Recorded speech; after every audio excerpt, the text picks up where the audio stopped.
Tonight, an entire elementary school on the Iron Range is closed due to COVID cases. We'll take you to Chisholm.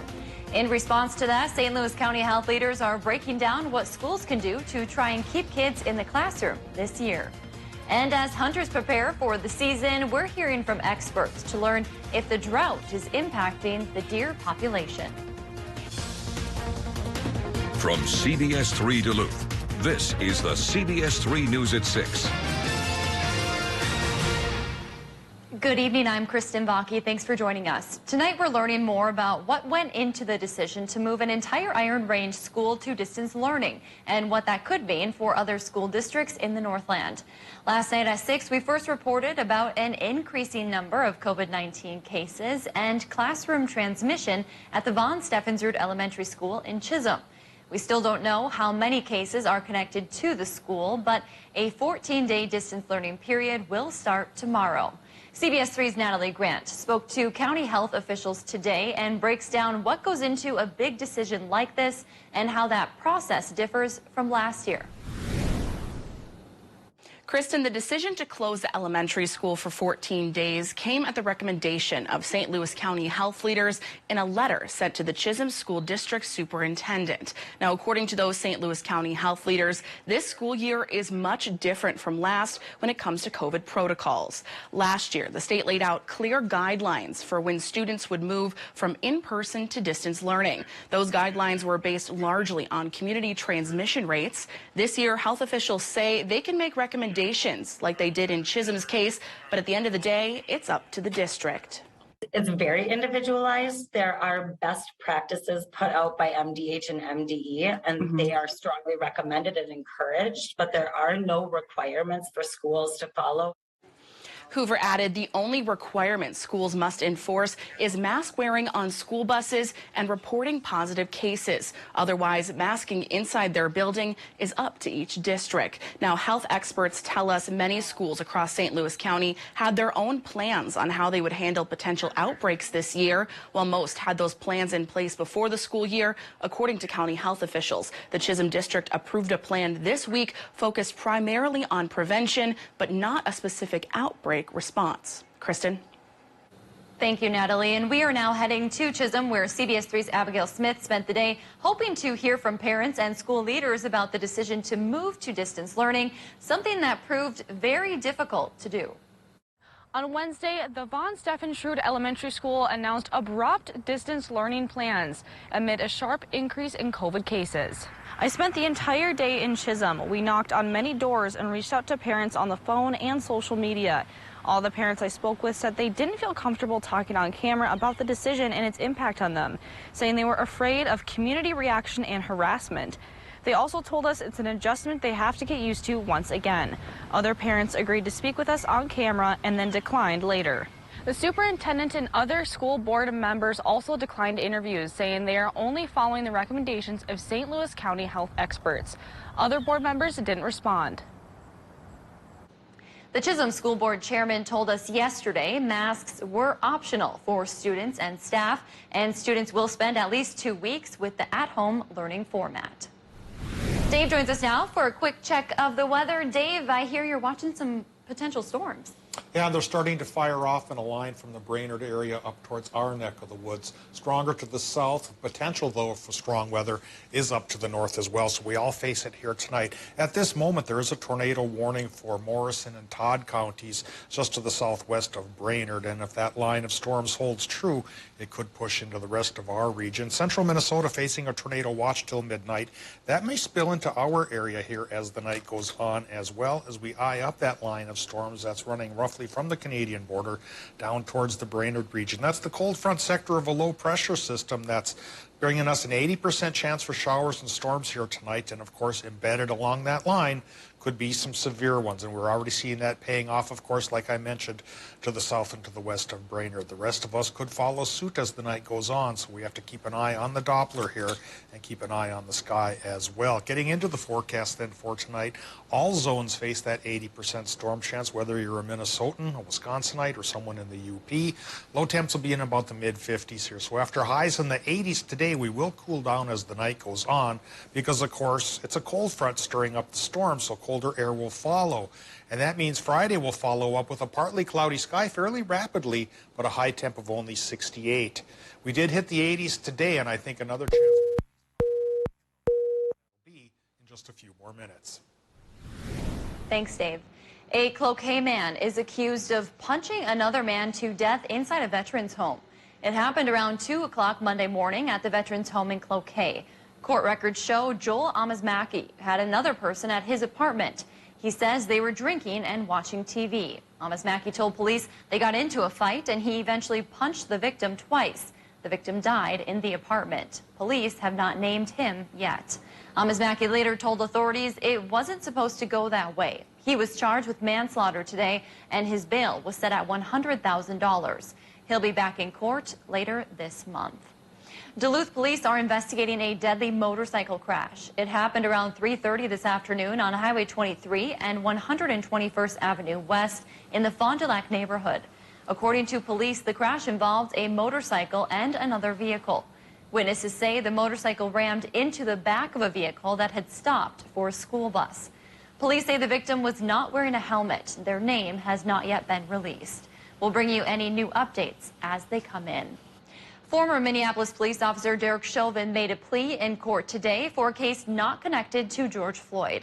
Chauvin pleaded not guilty today to allegedly violating a teenager's civil rights. The indictment against Chauvin alleges he carried out a similar force used on George Floyd against a then 14-year-old boy in 2017. Chauvin was convicted this year on state charges of murder and manslaughter in Floyd's 2020 death. He's also charged in federal court with violating Floyd's civil rights. The mother of a man shot to death by a Minnesota police officer during a traffic stop is working with the state to make sure no other family ever has to experience that pain. Philando Castile was shot 7 times while reaching for documents in his vehicle. Now, the Minnesota Department of Public Safety has created what they call non-reaching pouches. They're meant to hang in plain sight and hold your driver's license, insurance card, and other information you might need to pull out during a traffic stop. They're available to anyone. Minnesota's junior senator joined a conversation today about preserving women's reproductive rights in the state. Senator Tina Smith took part in the roundtable with other lawmakers, doctors, and activists. Planned Parenthood organized the event in response to the restrictive Texas abortion law. Smith says abortion is not a political issue, but rather a personal issue for women and families. She called the Supreme Court decision allowing the Texas law to stand a blatant attack on women's freedom that is also deeply discriminatory to women of color.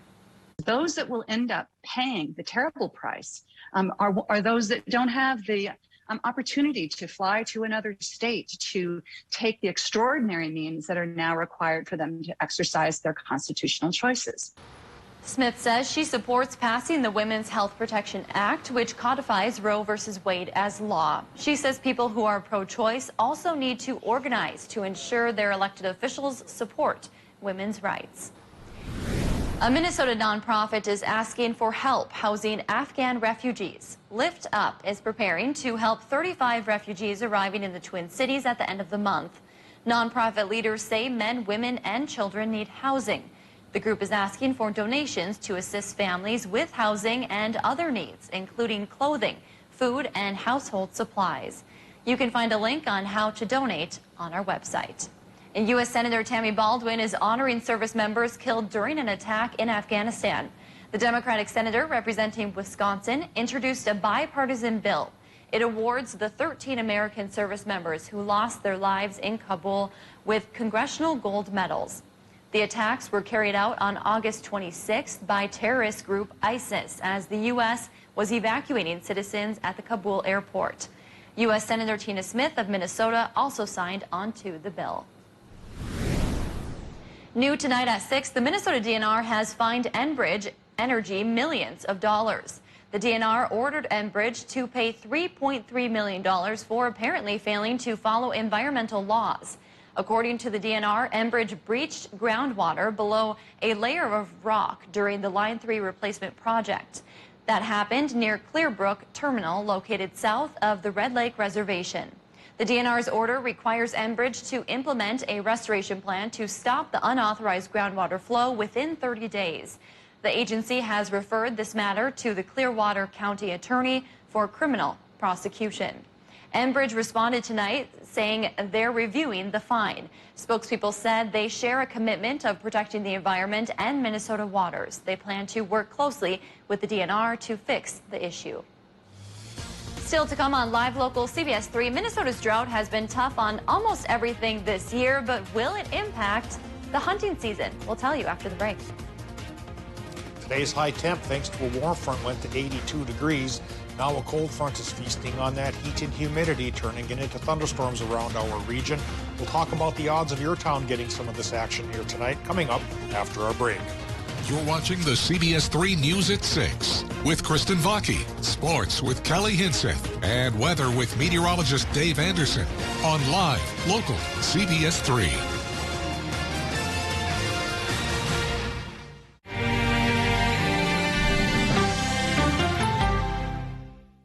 During the 3-day sale at Home Furniture, everything is on sale. Plus, get 3-year special financing with no money down and no minimum purchase and free shipping. Hurry, the 3-day sale ends Sunday at Home Furniture. Welcome to Medical Insight, a weekly healthcare feature brought to you by the experts at Essentia Health. Here's your host, Louis St. George.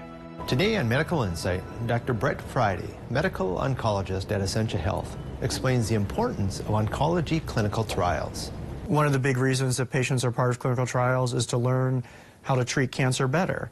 And I think there's an altruistic benefit. For every cancer patient who's receiving treatment, they sort of reap the benefits of all the patients who were part of clinical trials in the past. We should always strive to get better.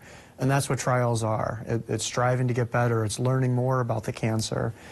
And, as an institution, I think Essentia's culture fits with that ideal. And I know that myself and my colleagues and everyone in the Cancer Center really feels that way. Clinical trials through Essentia are safe thanks to multiple levels of independent review, and they afford patients anonymity. Our rural geography in northern Minnesota is a different population than is present in Manhattan, New York City. And so if we want results from a cancer trial to really be broadly applicable to all those populations, you have to have patients participate from all of those different areas. As medical director of the research program here, that's what makes my job worthwhile. Many people, believe that being a cancer doctor is a very difficult job, and at times it really is. But there are also really gratifying things, and when we participate in trials and when we get results back from those trials that change how we treat, how we treat cancer and improve cancer treatments, that's what drives me. Essentia's commitment to research helps deliver the best care possible to patients. For Medical Insight, I'm Louis St. George. To learn more about this and other health topics, visit essentiahealth.org/medicalinsight. Get fall savings on area rugs now at Homeworld Rugs with up to 10% off sale prices on select area rugs with a variety of shapes, sizes, patterns, and colors on sale now. Plus 3-year special financing. Fall area rug savings going on now at Homeworld Rugs. You found any survivors? No survivors. What took so long? I get it. He's your boss. His family. His family. This isn't how it ends. His family.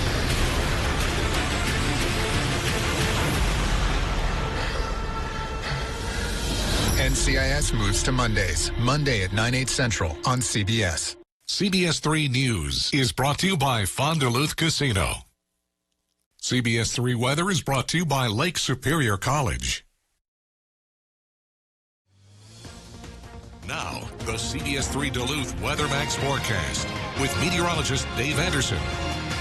Our storm chance is starting to pay off towards the west, and on that note, then we have a bunch of weather alerts to take a look at. The biggest one is in yellow, stretching from central Minnesota up to the Canadian border. That's a tornado watch in effect until midnight for a lot of our area.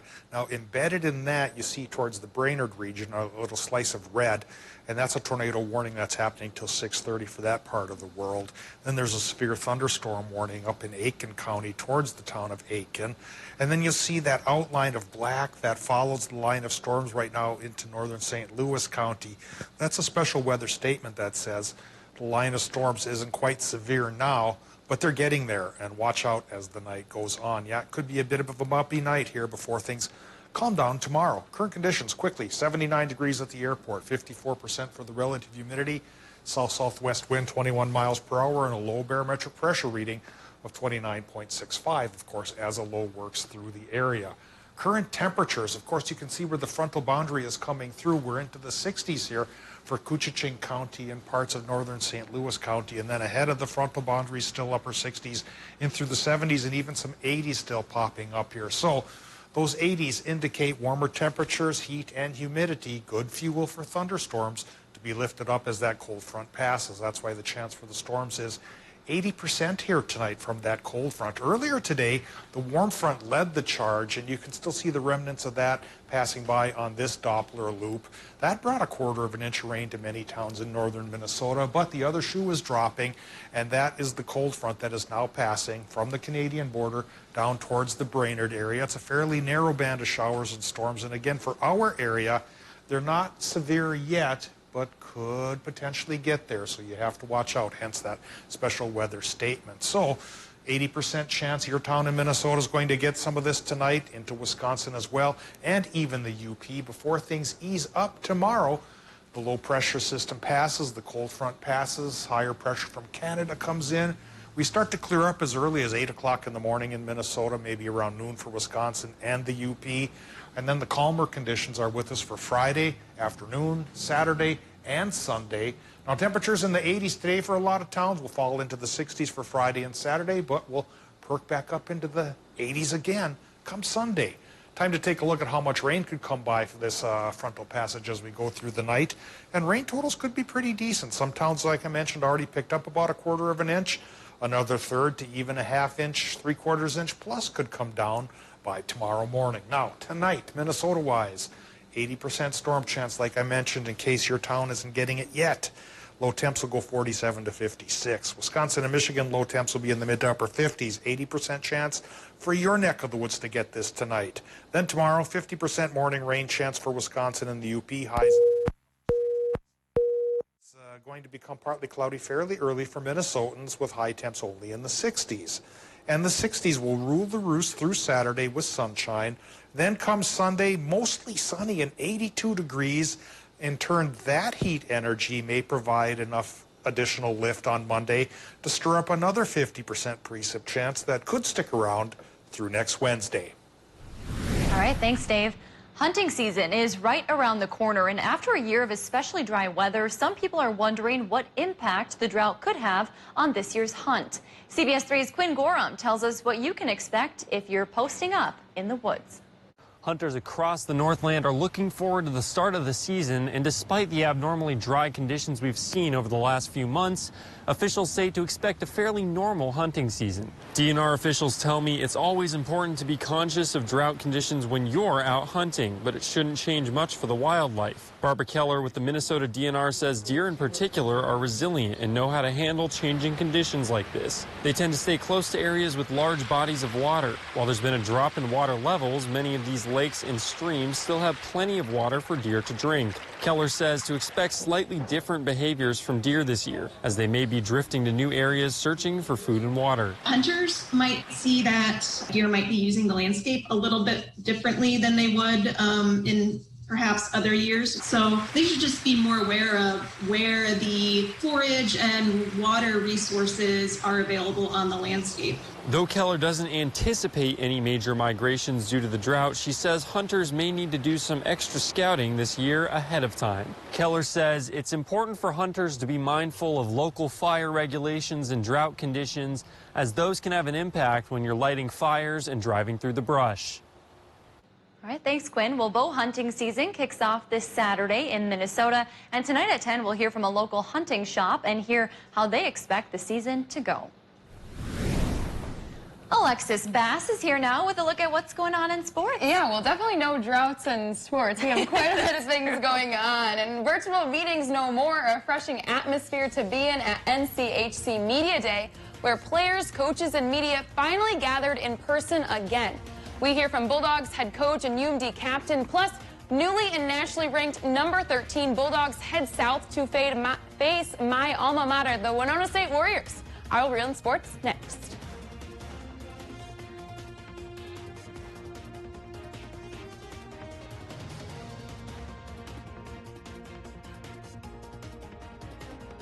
If you love them enough to crawl into a play place to get them to come down, then surely you'll check nhtsa.gov/the right seat to make sure they're in the right car seat. CBS 3 Live Cams, brought to you by KohlerChev.com, now featuring the Kohler Express Deal online buying solution. KohlerChev.com, a better way to buy. With locations throughout the Northland and northern Wisconsin, Super One Liquor has you covered for all of your party and gathering needs. We have a commitment to deliver outstanding service, variety, and top quality wines and spirits.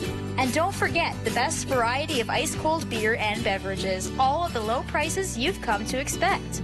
Super One Liquor. Come for the service, leave with the savings. Hi, I'm Jimmy J.J. Walker. If you're on Medicare, listen to this. I called the 1-800 number to see what extra Medicare benefits I could get. An actual person answered, looked up my zip code, and boom, I was offered extra benefits like dental coverage, including dentures, extractions, fillings, plus prescriptions, transportation, meals, and so much more, all at no additional cost. And then I asked about the benefit that adds money to my Social Security check. And get this, I'm entitled to an extra $100 a month. That's $1,200 a year added to my Social Security check. And I was like, dynamite. Call the 1-800 number on the screen and see what you may be entitled to. Call now. It's free. Call 1-800-919-1340. That's 1-800-919-1340 now. Lake Superior College is nationally recognized for quality and affordability, offering over 90 programs including career, technical, and general studies for transfer. At LSC, you can start here, save thousands. Apply for free at lsc.edu. Contact Cloquet Flooring to get a free in-home consultation on any flooring installation. With Mohawk's premium flooring options and over 30 years experience, we can help you make those tough decisions. Give Cloquet Flooring a call or visit us at cloquetflooring.com. Cloquet Flooring. No one has ever reinvented mattress shopping until now. The grand opening of Slumberland Sleep Solutions, where we've simplified, uncomplicated, and laid things out for you. Start with a quick rest match to pick your basic mattress type. You love memory foam. I really do. Then shop the information and rating system on each bed. Did you know you can get great back support with a soft feel? It's true, and easy to find. Mattress shopping, reinvented, only at Slumberland Furniture. Happy birthday! Duluth Casino wants to celebrate your birthday with you all month long. Every day during your birthday month, you can receive up to $30 in club cash as a special birthday bonus. Did you say every day? Yes, every day of your birthday month. Stop by the Players Club or log on to FondDuluthCasino.com for all the participation details. We're celebrating your birthday all month long, so you can have a great time out at Fondulu.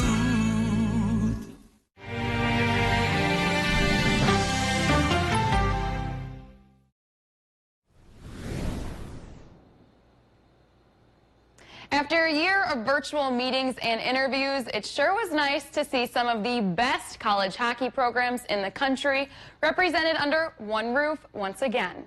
NCHC Media Day commenced for the 21-21 season today down in St. Paul, Minnesota. After a virtual start last year, it was back in person at the X. Head coach Scott Sandelin and senior forward Noah Cates met with the media for the first time ahead of this season. Kate's entering his second year as a captain. It was a season to remember for NCHC teams, which has been known as the best college hockey conference in the country. With 2 teams in the Frozen Four and 1 in the national championship game, it is the best college hockey you could play. Coached a long time. I think I've said that every year I've been in the league. That's why we've had success. I mean, obviously, again, we had St. Cloud right there, almost for a 5th one in a row. You know, we had a chance. We were in there too, but you know, to see that, the league's only getting better. You know, now we've got some new coaches that can bring some new ideas and changes, and Fersh and Chris, and you know, I do feel like the old guy, but it's great. It's the best league. It's the best league, and well, hopefully this year again we can prove that. UMD looks to prove that again after another trip to the Frozen Four. Better yet, they've returned 5 super seniors that were granted an extra year of eligibility due to the COVID year, something that is much to the team's advantage. Conference Commissioner Josh Fenton also stressed that vaccination rates on NCHC team rosters are better than 90%. For UMD, both men's and women's teams are fully vaccinated. More news for this year's Frozen Face-Off, which will be back at the Xcel Energy Center after holding it in a pod last season in North Dakota. There will be no third-place game. It's hard to turn the page after such a big win over Minnesota State. But the UMD football team is on their way to Winona State this weekend, one of just 4 remaining undefeated teams left in the NSIC. The 13th ranked Bulldogs have won their last 6 meetings with the Warriors, most recently a 37-17 win back in October of 2018. But Winona is not to be overlooked. They're coming off a pair of convincing wins over tough NSIC opponents. The Bulldogs will have their hands full against veteran QB1 Owen Burke, who will be accompanied by their talented duo of running backs, Javian Roebuck and Ty Gavin. You know, you watch the film, you learn from it, try and improve, and then, you know, you flip the switch and on to Winona. So, yeah, we're on to Winona, and we're excited for the challenge that they possess, and they're a good football team. So, you know, we got to have a really good week of preparation. This is going to be a challenge for us. Winona's a very good football team. They're very well coached. They're athletic. They play hard. They're also 2-0, and they're going to have a very good environment down in Winona State. So this will be a challenge. We're going to challenge our guys this week to make sure we're ready to go. Kickoff at Maxwell Field, and Winona is set for 1 o'clock on Saturday. And oh, Kristen, how the tables have turned. Yes, no shortage of sports, that's for sure. No, and we love to continue to see football, especially after that insane game on Saturday. Yes, thank you, Alexis. Well, Dave, we're going to give you quite a bit of time here because you have a lot going on in the weather world. Yeah, some severe storms are starting to pop up here in our neck of the woods now. Got a report coming out of the Hibbing-Chisholm area of rivers of water flooding the streets because that line of storms coming through is hitting pretty hard. So what we've got going on right now as far as alerts go, you see the counties marked in yellow from the Brainerd area up towards the Canadian border. That's a tornado watch in effect until midnight. And now embedded in that over towards the Aiken region and in central parts of St. Louis County, we have a severe thunderstorm warning in effect until at least 7 o'clock here tonight. And that line of storms is migrating towards the south and towards the east, and it seems to be long enough and persistent enough to affect every one of our towns here as we go on through the night. So as time goes on, indeed, there is an 80% chance for a storm in your neck of the woods here tonight, followed by things rapidly improving tomorrow, going back towards partly cloudy, but cooler. Thanks for joining us. We'll see you at 10 o'clock. CBS